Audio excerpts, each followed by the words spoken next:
दिल्ली में बीजेपी का राष्ट्रीय अधिवेशन आयोजित किया गया। इसमें दूसरे दिन मध्य प्रदेश के मुख्यमंत्री डॉक्टर मोहन यादव ने संबोधित किया। उन्होंने केंद्रीय गृह मंत्री अमित शाह की तारीफ करते हुए कहा कि वो जहां से आते हैं वे बाबा महाकाल की नगरी है और भगवान श्री कृष्ण ने जहां शिक्षा ग्रहण की,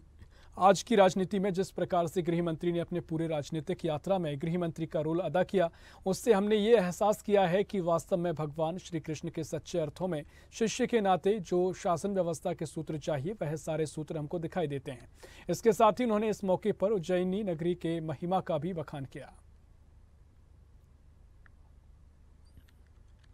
आज की राजनीति में जिस प्रकार से गृह मंत्री जी ने अपनी पूरी राजनीतिक यात्रा में गृह मंत्री का रोल अदा किया, हमने ऐसा एहसास किया है कि वास्तव में भगवान कृष्ण के सच्चे अर्थों में शिष्य के नाते से जो शासन व्यवस्था के सूत्र चाहिए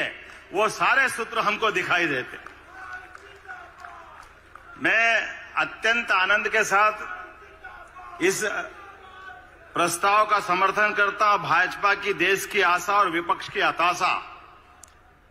उज्जैन की एक और विशेषता है माननीय अध्यक्ष जी,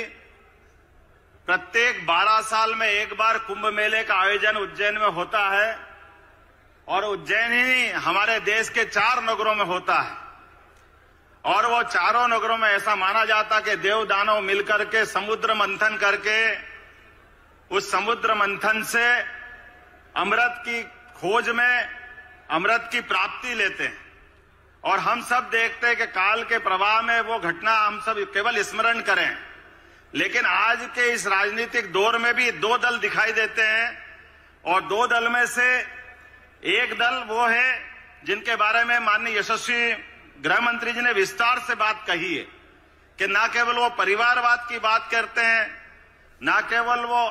आतंकवाद से लेकर के सारे मामलों में जिस प्रकार की उनकी दृष्टि होती है। एक छोटा सा उदाहरण हमारे सामने आएगा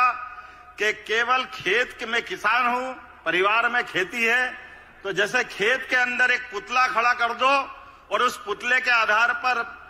पशु पक्षी भ्रम में रहते कि ये अब इस फसल को नुकसान नहीं करना है। ये जो पुतला खड़ा करके वो अपने किसान तो अपने उद्देश्य की प्राप्ति करता है कि वो फसल को बचाने का प्रयास करता है। दुर्भाग्य से ये घमंडिया गठबंधन ऐसा पुतला खड़ा करके वो अपनी दूसरे ढंग की दृष्टि रखते हैं और उसकी आड़ में जो वो उनको जो करना है वो गरीब की बात करेंगे, ओबीसी की बात करेंगे, आदिवासी की बात करेंगे, अल्पसंख्यक की बात करेंगे, लेकिन भला किसी का नहीं करेंगे। वो केवल भ्रम के आधार पर वो पुतला खड़ा करने का काम करते हैं।